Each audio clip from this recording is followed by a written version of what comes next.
All right, boys, prepare to be dazzled. Attracting wealth, the secrets of the millionaire's mind. When I refer to wealth, I mean much more than just money. I've met, and indeed I know, some of the richest people in the world, but some of them have very little of what I'd call real wealth. Some of them are workaholics with little quality time or friends, just looking for the next million. Of course, wealth is partly about having money, but real wealth is good health. Without your health, what use is money?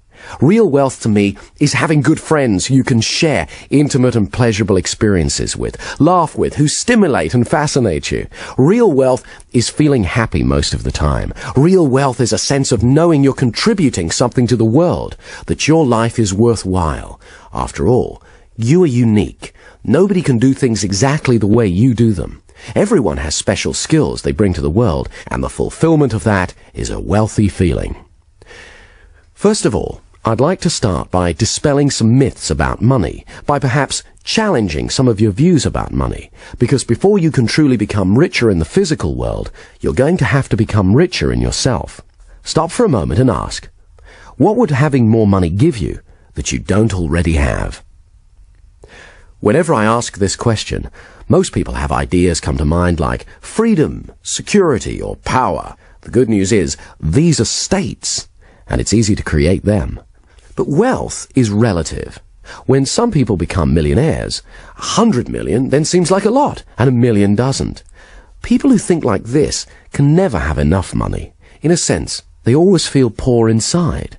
The Indian guru Swami Muktananda, upon arriving in America, stood at the airport and said, "They live in paradise, yet they'll never know it." For the next few minutes, I'm going to talk specifically about money, and firstly, why some people are good at creating money and others are not.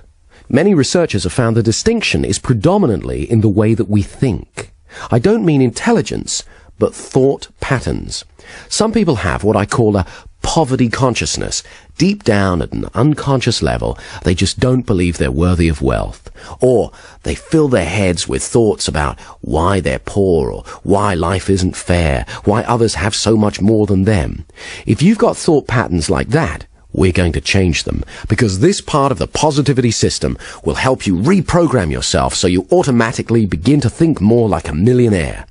As the author James Allen says in his book, As Man Thinketh, a particular train of thought persisted in, be it good or bad, cannot fail to produce its results in the character and circumstances.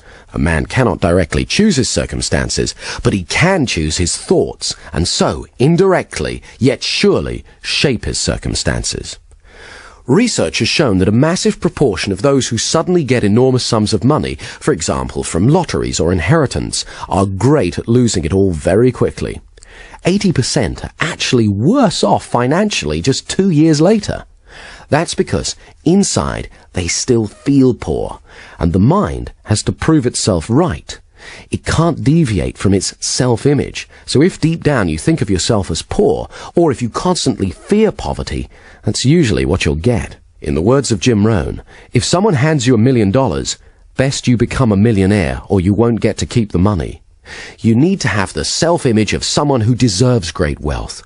What we're going to do next will help you develop and install in your mind a prosperity consciousness, which is much more than attracting money. It's a change in your self-image to one of greater harmony, so you begin to notice the abundance that surrounds you, taking so much more pleasure in everything. If someone has money problems, that's usually only a symptom, but not the root cause of the problem. There's something in them that needs to change. This isn't just another get-rich-quick scheme.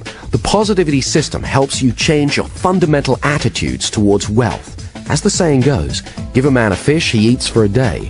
Teach a man to fish, and he eats for life. So what is money? The earliest system of trade was bartering.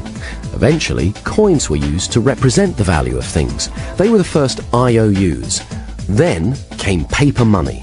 A dollar bill is an IOU from the government. They used to print only as many dollar bills as they had gold reserves to support in the bank. However, in the 1940s, the governments of the world decided to abandon the gold standard system. Since then, they've been printing money like it was going out of fashion. So now there's only a fraction of gold in reserve compared to the amount of paper money in circulation. Even paper money is being replaced by plastic credit cards and numbers in computers. So money is essentially a symbol. Quite simply, money is a form of confidence. Say, for example, you and I are sitting here and we have $1 bill between us, and we pass it back and forth. If we do it really quickly, in a week we could spend $1 million. Money is the oil in the machine of the economy of a nation. It allows the flow of goods and services. Another way of looking at money is as packaged experience. Your efforts and work is translated into money, then it's translated back into a vacation or an automobile or whatever.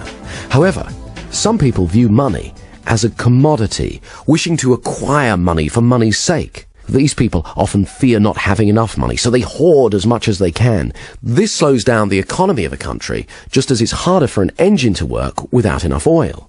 Also, these days, there are plenty of people who use money to project power, success, and happiness. However, money itself is not a source of happiness. Happiness is a neurochemical event. It's a state that you generate within you. History is littered with people who found that money alone wasn't enough. Elvis Presley, Howard Hughes, Marilyn Monroe, Christine Onassis, and the Gettys are all prime examples. The musician Ry Cooder said, "All the money in the world is spent on feeling good." But you already know that good feelings are just states of mind and body. So part of the equation of becoming wealthier is simply to cut out the middleman and just have the good feelings that the money would have given you. Some people say, well, I can't feel self-respect or achievement until I have a certain amount of money in the bank. Of course, it's great to have targets and goals, but why don't you make one of them feeling good now? Let's talk about negative thoughts about money. Most people have been programmed with some negative financial limitations. They've been taught things like the Bible says money is the root of all evil. What the Bible actually says is the love of money is the root of all evil. That is the acquiring of money for its own sake. Or they've been told that there's only a finite amount of wealth, and that the more you have, the less there is for others. Again, this is more garbage. It's actually common in our culture to hear terms such as filthy rich or fat cat, which are indicative of an unconscious mistrust of money.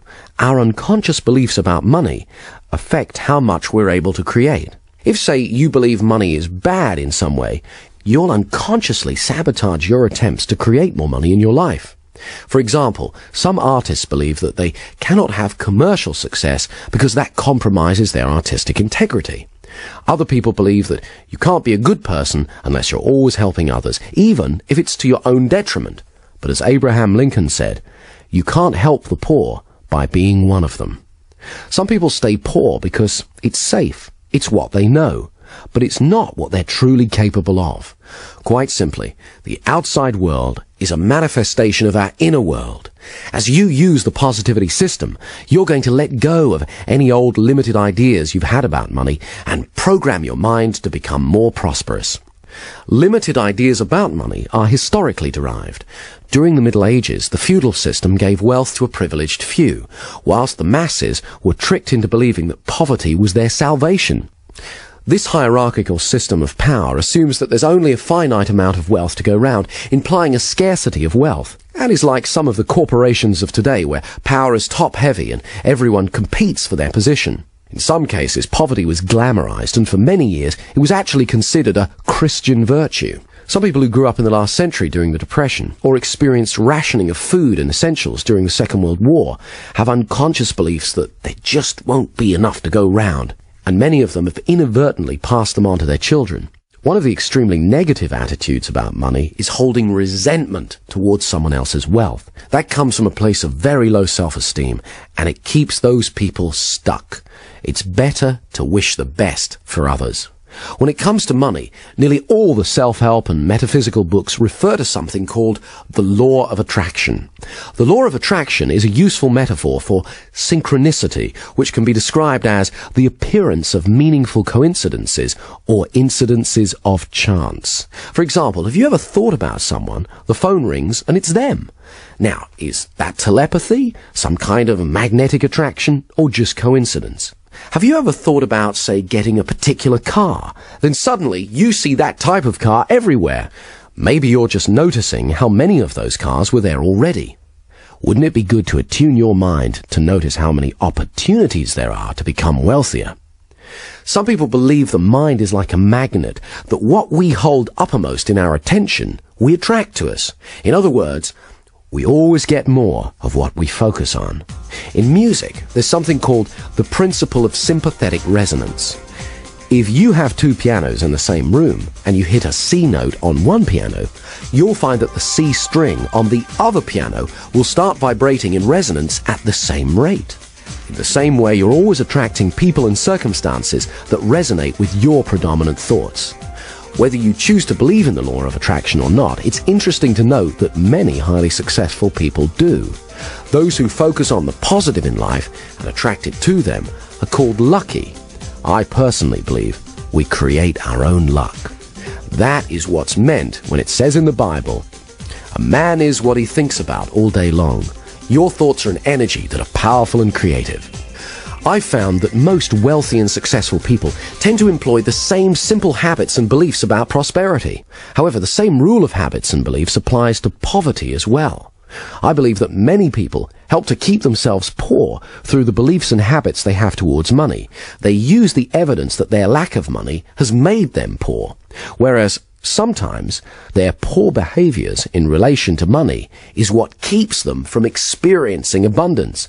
They've affirmed over and over again, often unconsciously, that they're poor, so it's become a self-fulfilling prophecy, a poverty consciousness. What the positivity system does is helps you to change that. I'd like to share with you some techniques that I've used myself that have helped me dramatically increase my personal wealth. I've taught them to others, they've also increased their wealth, and now I'd like to share them with you. One of the first things that made a major difference for me was consciously deciding to do things differently. Years ago, I definitely had a poverty consciousness, worrying constantly about being poor or how not to be poor. So guess what? My attention was, yes, on poverty. For example, when a bill would come through the mail, I'd open it, I'd worry about how I was going to pay it, I'd feel poor inside. Obviously, it's important to be financially organized and consider how best to pay bills. However, I was also affirming to my unconscious mind a poverty belief. If you're going to be wealthy, it's just as important to prepare for wealth by feeling rich inside. So what I started to do when I opened a bill was vividly imagine I had thousands in the bank. You can imagine how good that feels. I was sending a new message to my unconscious. Some people try saying affirmations like, "I am truly wealthy." But if deep down you don't believe that, it's next to useless. You have to create a feeling of wealth by vividly imagining yourself as wealthy over and over again. Next, I needed to change my self-image around money. I had a scruffy little checkbook, one that reflected my scruffy little finances at the time. So I changed banks and got a clean new one to help me start to feel different. The mind is sensitive, so it's important to signal to yourself that positive changes are happening. Then the real fun began. I needed to get a strong sense of what greater wealth would be like. So I got an old bank statement, cut it up, removing the bits that said overdrawn, and began to rearrange the figures and glued it back together, showing that I had thousands in credit. As soon as I'd finished, I burst out laughing. Actually holding it in my hands, it began to feel more real. Within a few months, the imaginary amount had become a reality. Having that tangible piece of paper, the bank statement, had really helped. So I went about making a scrapbook, collecting pictures of things I wanted, places I wanted to visit, people I wanted to meet. Remember, the mind needs a sensory-rich experience of what you want it to make real for you. It's important to have big dreams so you can grow into them. For example, a few years ago, I went into a Mercedes showroom, sat in a car to get comfortable, smelled the leather, went for a test drive, imagined vividly it was my own, took away a brochure and added it to my scrapbook. Imagined driving it every day. Pretty soon, I started to see Mercedes everywhere. My mind was now focused on getting me one.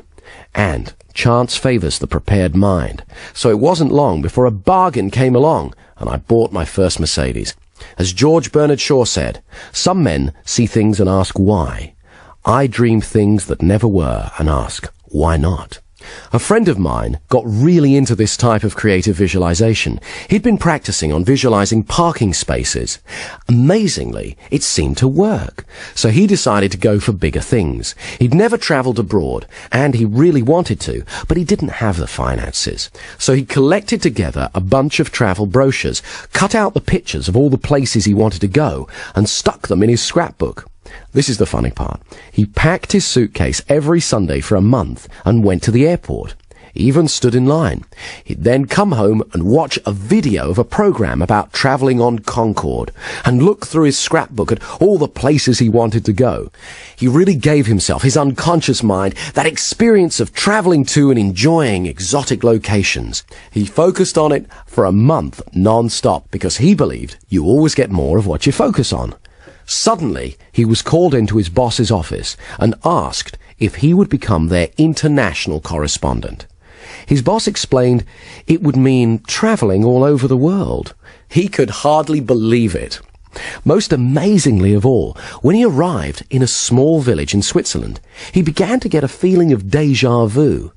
It was only when he got back to England and checked in his scrapbook that he found it was the exact same village that he'd been visualizing. Extraordinary as it may seem, I've witnessed many such occurrences similar to this since. I personally have become more skeptical about coincidences and am willing to consider that in some cases it's as though the mind may actually have the ability to attract events, things or people to us. When I made a TV series about paranormal phenomena, we featured one experiment conducted by a French scientist. He created a robot that moved in a random pattern around the room. Then, he hatched a group of chicks. When a chick's born, the first thing it sees it believes to be its mother. This process is called imprinting.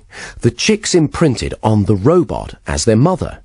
Then, he put the chicks in a cage in one corner of the room and switched the robot on. Amazingly, it stopped moving randomly around the room and moved over to the area where the chicks were. There it stayed, moving back and forth. Strong evidence for the existence of what's known as psychokinesis, or in other words, mind over matter. It appeared that the chicks were somehow willing the robot that they believed to be their mother to stay with them. At Princeton University, hundreds of thousands of experiments have been conducted testing human ability to influence machines and physical matter. When I made my TV program about paranormal phenomena, I interviewed Dr. Michael Ibbison from Princeton University, who'd been conducting a number of experiments which strongly point to the existence of psychokinesis. Some people are better at it than others, but it's like anything. The more you practice it, the better at it you get. I began to wonder, could it really be possible to literally attract money? What is interesting is that many rich people believe that's how they do it. But how do you do it? It's very simple, but it does take regular practice. You're going to need to rehearse being wealthy, like a method actor would play a part, and do it over and over again. Totally get into that part. Okay, the first thing you need to do is get a scrapbook and start collecting pictures of things that you want, people you'd like to meet, places you'd like to go, things that you really want, anything that you want to bring into your life. Incidentally, it can just be a symbol you desire. Then, go about creating sensory-rich experiences of your goals. If it's a particular car, go about getting a test ride. Then it'll be easier to vividly imagine driving one over and over again. If it's a beautiful house, imagine walking around it until you know every inch of it. The feeling of the carpet, the smell, the texture of the furniture, and so on. Also, be open to feedback from your unconscious mind. When I first imagined owning a Bentley, I was visualizing driving it down the road. But other cars kept bashing into me. No matter how hard I kept trying to get out of the way. I took this to be a warning that, although I could get a Bentley, the cost at the time might be some jealousy. In other words, there was a cost greater than money than I'd foreseen. The next step is, every day, look at your scrapbook. Imagine what it would be like living your desire. See what you'll see, hear what you'll hear, and feel how good it'll feel. Do it as often as you can every day. You may not get instant results. You can imagine how chaotic the world would be if every whim or fancy we ever had suddenly materialized, but you will begin to set the process in action.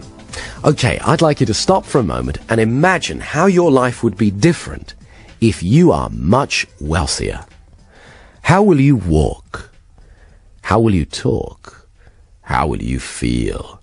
How will others treat you? How will you feel about paying bills? What kind of luxuries will you have? What will you buy?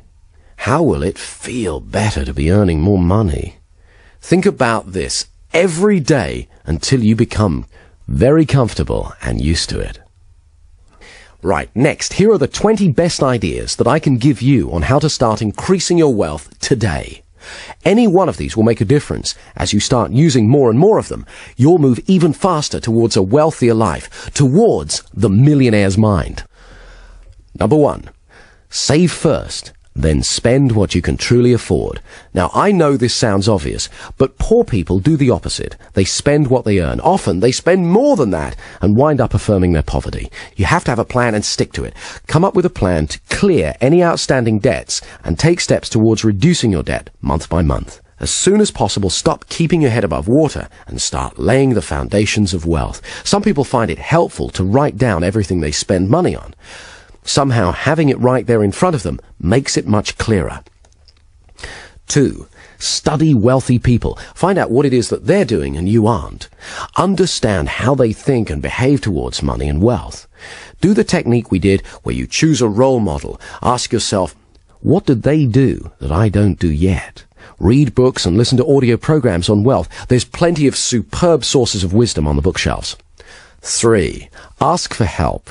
I find that as long as you're polite and respectful, most people are willing to help. There are other reasons why asking is a good practice. It makes other people aware of who you are and lets them know you take yourself seriously. It's a sign of self-worth. It also gives others the pleasure of helping you. Not everyone will offer to help because they don't want to impose. So ask and give them the opportunity and the pleasure of helping.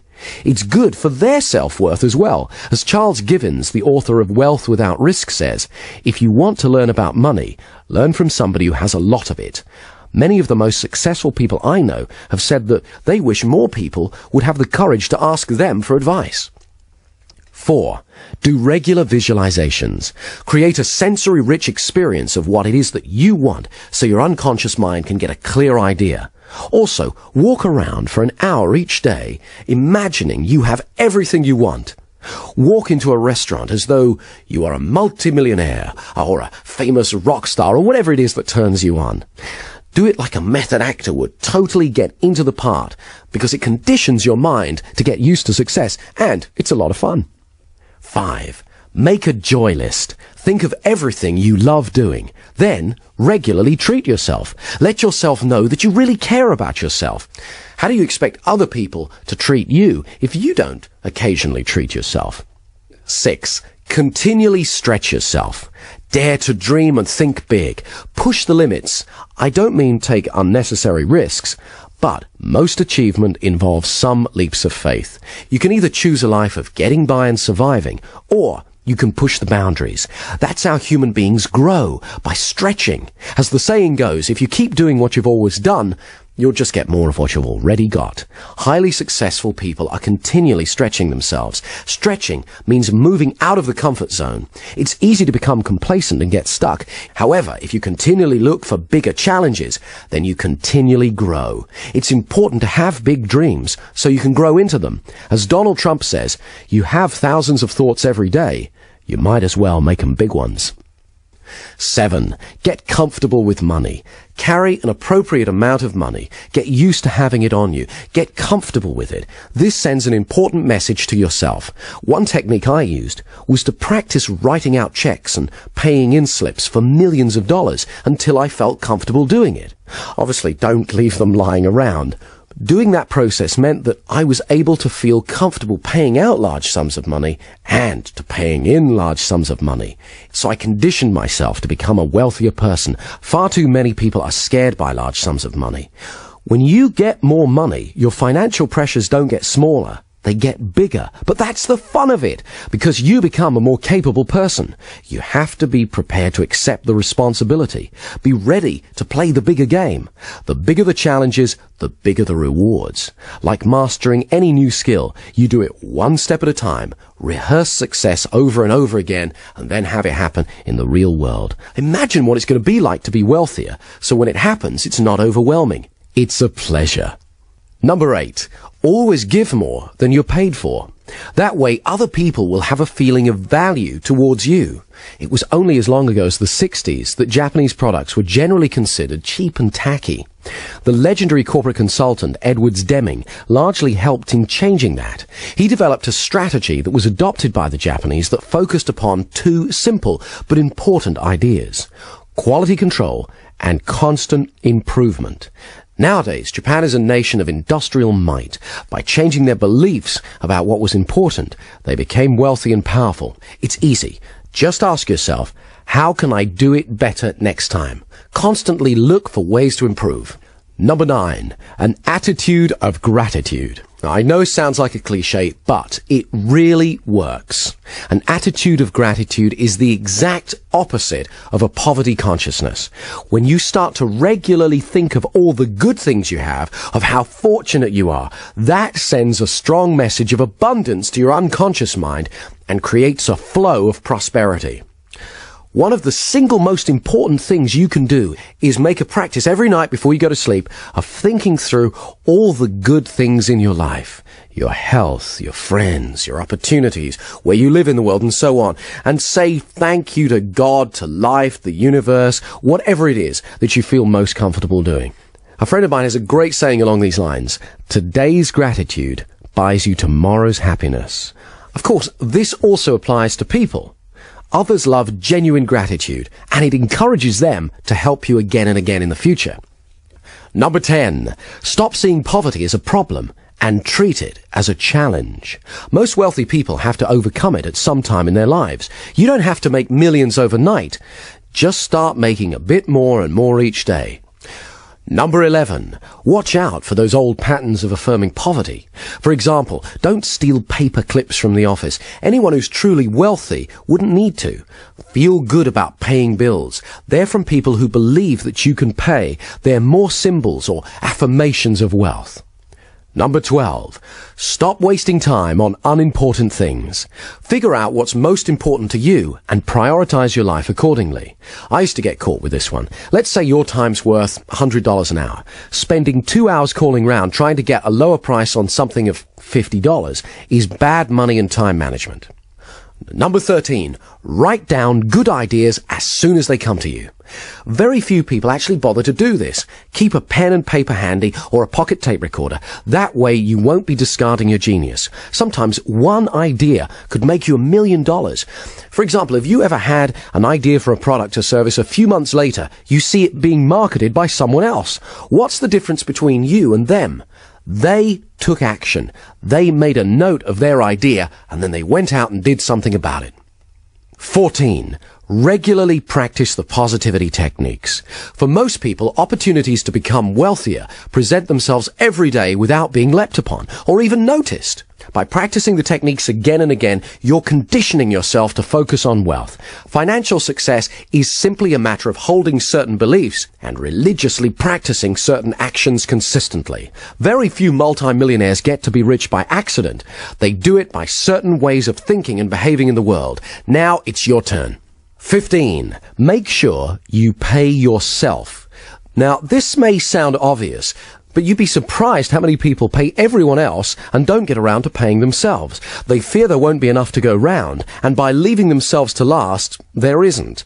In fact, you could even go one step further and pay yourself first. Every month, write yourself a check. That way you'll unconsciously adjust your spending and make different choices so that there's some money left for you. 16. Know your weaknesses. Everybody knows what they're good at, but not everyone's good at admitting their limitations. A friend of mine's father suffered from this. He was a highly creative man, but not a skilled businessman. He made a lot of money from his creative work and lost nearly all of it through bad business deals. He loved the business he was in, but overstretched himself, thinking he could do everything. As my friend said on the matter a few years later, just because you like food doesn't mean you should be running a restaurant. There's some things I'm not good at, so I can either spend time and effort mastering them or hire someone else to do them. Number 17. Get in touch with your passion every day. I remember years ago when I first got interested in hypnosis, one of the old stage performers I was learning from was a salesman. He couldn't go for long without selling something to someone. We'd be out and he'd strike up a conversation with a person on another table. He'd find out their needs and offer to sell them what it was that they wanted. Often he didn't even have it. He'd then have to go and acquire it himself. He loved the thrill of persuading someone else. One day he knocked on my door and asked me to drive him home. I inquired where his Rolls-Royce was. He explained that earlier he'd been in the bank, he got carried away and sold it to someone. When I asked him what he thought his secret was, he said, excitement and passion are contagious. When you get truly passionate about what you want to do, others will find themselves drawn to you. If you want to know more about this kind of thinking, I recommend you read Do What You Love, The Money Will Follow by Marsha Sunita. 18. Take the fear out of making money. This is a concept running throughout Dr. Richard Carlson's book, Don't Worry, Make Money. He's got some very empowering ideas. For example, stock away a large pile of money, if you can, a year of living expenses. It may involve some self-discipline, but it'll give you a massive psychological safety net. He tells a story of two men who were both offered the same job with a startup computer company in the 70s. The offer was for very low pay, but with a large piece of stock. The man who was living paycheck to paycheck thought it was too risky and passed. The one who'd put away some savings took the offer, and needless to say, within a few years he'd amassed a huge fortune. The moral of the story is that in most cases, creating abundance usually involves some risk. As the saying goes, risk is the currency of the gods. Richard Carlson also uses another example of how taking the fear out of money helps when he says, be prepared to walk away from a negotiation. You can usually go back. When you're not attached to an outcome, you're more powerful. Other people unconsciously pick this up from you. He uses an example where, say you find a house you love, the asking price is $100,000. You know it's not worth any more than $90,000. If you're willing to walk away and not to worry about it, more often than not, the seller will come back to you, because most other people are worriers.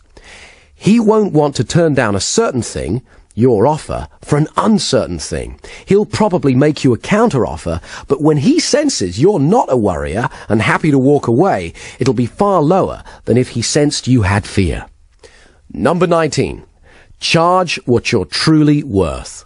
There's an old story about the king's steamship. When it broke down, every engineer in the land was summoned to try and fix it, but all of them failed. Then, one little old man said that he could do it, but he wanted $300. The king agreed, and the little man took out a tiny screwdriver, turned one screw, and the steam engine began working perfectly. $300, please, said the little old man. The king, looking rather dismayed, exclaimed, $300 for turning one screw? No, replied the little man. $1 for turning the screw, $299 for knowing which screw to turn. Some people are frightened to charge what they're really worth because they fear they won't be in demand. But this strategy can keep you falsely overworked rather than giving you more money for doing less and having more time to concentrate on other ways to create abundance. Remember to reevaluate from time to time your real worth. And finally, number 20. Keep going. Every successful person at some stage has to go through the frustration barrier. Colonel Sanders, who started Kentucky Fried Chicken, is a famous example. When he reached retirement age, he looked at his Social Security check and thought, I need to make some more money. So he sat down and thought through what his resources were, and he remembered that everyone loved his chicken recipe. So he went to a local restaurant and explained that he had a great recipe. He didn't want to sell it to them. All he wanted was a royalty each time they used it. Of course, they weren't interested. So he went to another one, and another one, and another one, and another one. 1,009 rejections later, he got his first acceptance. I've seen far too many people fail just because they didn't hang in there. Very few people get successful without effort and persistence. Finally, I want you to remember that true wealth is not measured by money alone. Start today. Take stock of your true wealth. Create a plan and start moving towards it. Make the changes that you need to make. After you've begun to enjoy more of the success that you desire, you'll look back and be thankful that you did. Positivity. Positive software for your mind.